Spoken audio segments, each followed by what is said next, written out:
think what Schwarzenegger and Stallone did there, it was Hrithik and John Abraham, Yeah. early 2000s. Like they set the tone for how the ideal men should look, Yeah. and it inspired like one or two generations after that.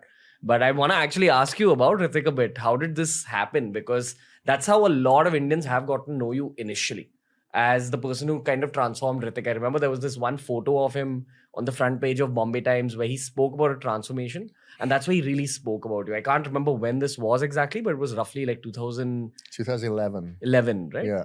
Yeah. So when did you start training, Hrithik? It was probably around that time at the end of 2011, because I came earlier in 2011 to launch a book that I'd published, and Simon & Schuster, the publishers, wanted me to do one of those launches here in India.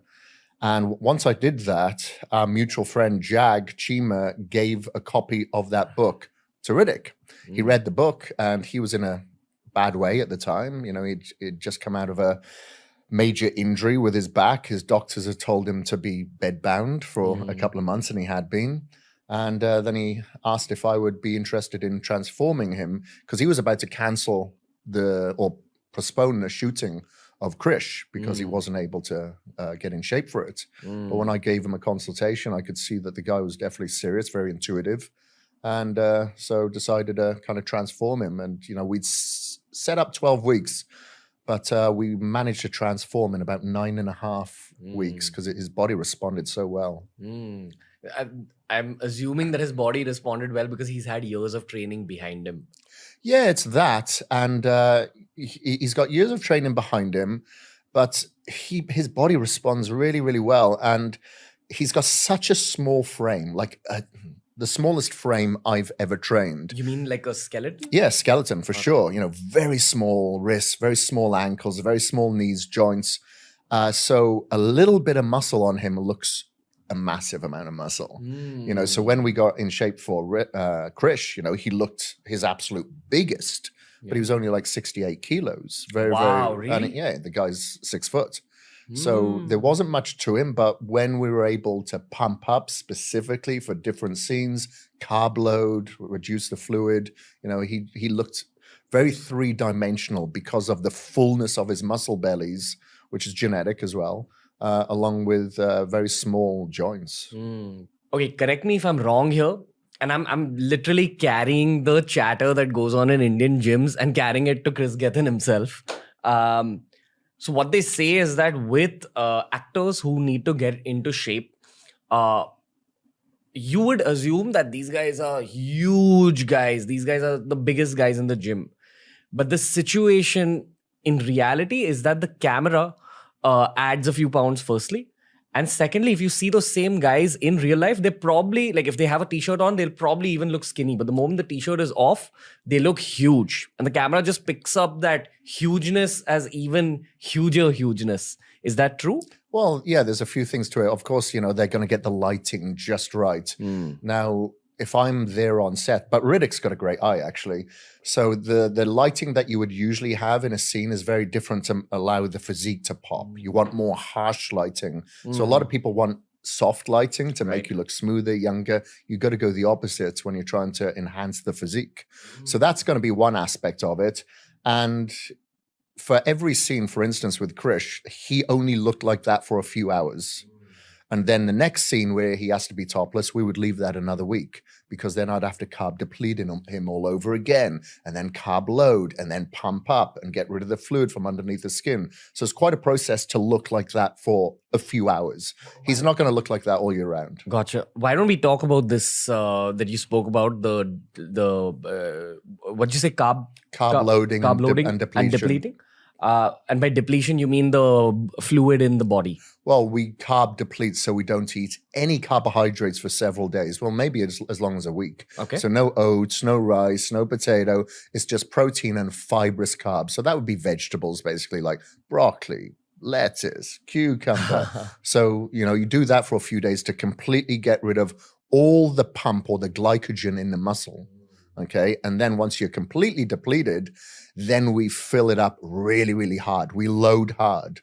and then eat a lot of carbohydrates. Like he was on about 800 grams of carbohydrates, and that's a lot. I'd get bodybuilders on that, but his body just takes a lot of carbohydrates. So when he then did some pump ups, some exercises, the muscles just filled and filled and filled. And with that carbohydrates, it pulls the fluid from underneath the skin that makes him look even leaner and more ripped. So when does this process of the 800 grams of carb loading happen? Like right before the shoot? I like to do it 3 days before. So I will load the hardest 3 days before. Then I'll look at the physique the next day to see how many carbs we could probably push into him the next day and the day following. A lot of people do it the other way around. They'll carb load the day before, but then you could possibly spill over where you look softer the day before if that body doesn't take in the carbohydrates that you think it would. Like he takes in more carbs than me when it comes to carb loading. So everyone's different. Wow. How did you figure this system in life? Like, as in, did you customize it for him, or is it like a standard system you follow as a coach? I followed that as myself when I competed in drug-free bodybuilding for 10 years. 10 years. And I got as high as second in the natural world championships. And I was competing every year. So I was using myself as a guinea pig because I didn't have any coaches. I wanted to learn myself how the body would react. No one's going to know me myself better than I would, you know? So a lot of it was through trial and error and then having other clients and trying different protocols on them. I mean, I'd love to know that when you're taking on a Bollywood project, you have trained other stars other than Hrithik as well. What is the brief given to you? In terms of, I'm assuming that the director or the art director, someone will tell you that, listen, we want the body to look like this, Chris. So how do we go about it? There's a lot of Indian coaches watching this where, their clients tell them that, okay, I want a body like Hrithik in this movie or like John in that movie. So this is sort of a 101 for them as well. And if you can boil it down to the basics, that would be even better because there's teenagers watching this as well. It's basically, I like to learn what the scene is. If the scene is like action and that person has to do something powerful, explosive, maybe it's fighting someone, then I want their physique to look bigger, stronger, more imposing and fuller, bigger.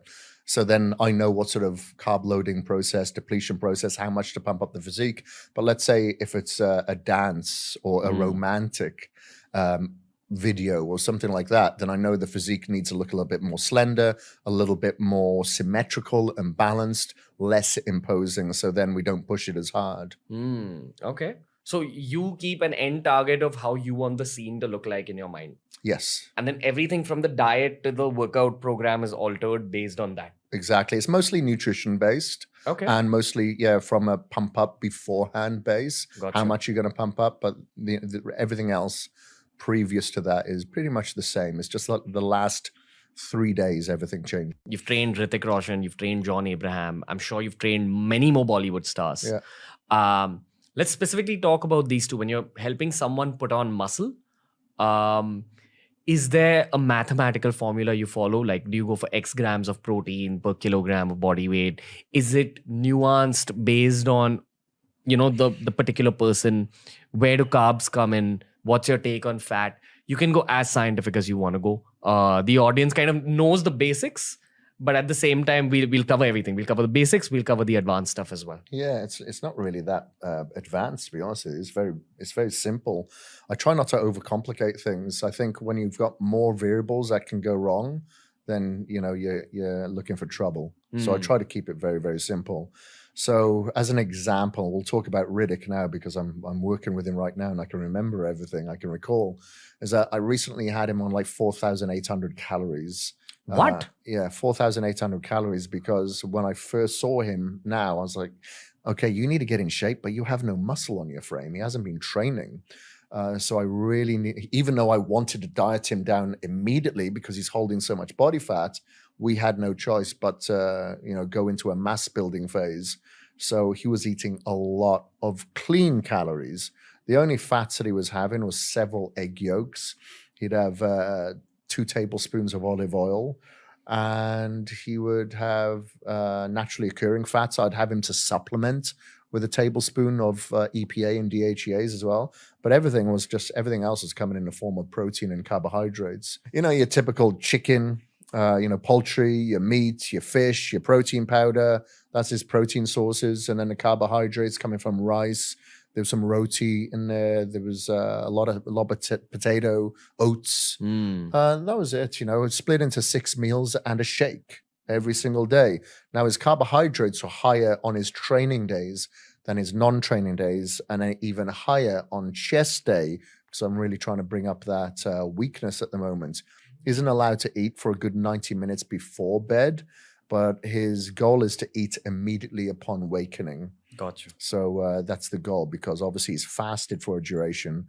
I need to take him out of catabolism and put him into anabolism by having food as soon as possible. And then drinking about a gallon of water a day. A lot of people don't perform, not because of nutrition, it's because of hydration. And unfortunately, a lot of people wait until they're thirsty, which is probably a signal for dehydration, until they drink. And, you know, if your body's made up of about 7% fluid and you're dehydrated by, say, 3%, you could be down in productivity by about 20%. So it's very important to stay hydrated as well. So, you know, that's a perspective. And, you know, we'll take digestive enzymes, maybe some apple cider vinegar, some pineapple as well with those meals to help with the breakdown and insulin response to them. Maybe a little bit of activity after certain meals whenever he can get the activity in, because he's a busy guy.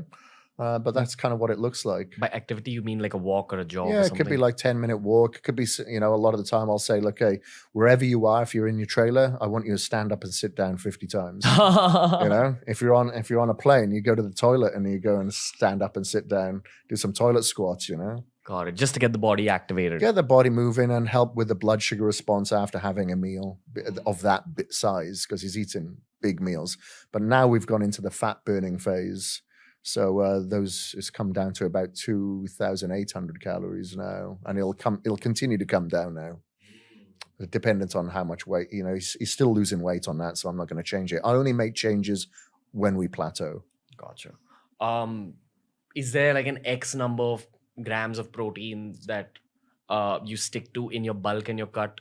Yeah. It could be as high as like 1.5 grams of protein Per kilogram? Per pound of body weight. Per pound, okay. Yeah, per pound of body weight. I can't remember the kilos now. It's been a long time. And then I'll probably come down to about 1 gram of protein per pound of body weight as we're getting into the shredding phase more. Just to retain. Okay. I think the assumption earlier used to be that when you're shredding, you have like higher levels of protein to prevent muscle loss. Has that changed lately? Yeah, I always come lower, you know. Okay. Carbohydrates are protein sparing, that's true. But, you know, if you're taking in too much protein, that can still lead to fat. You know, a lot of people think it's just protein and carbs. But when we get into, you know, single digit body fat levels, you have to cut everything.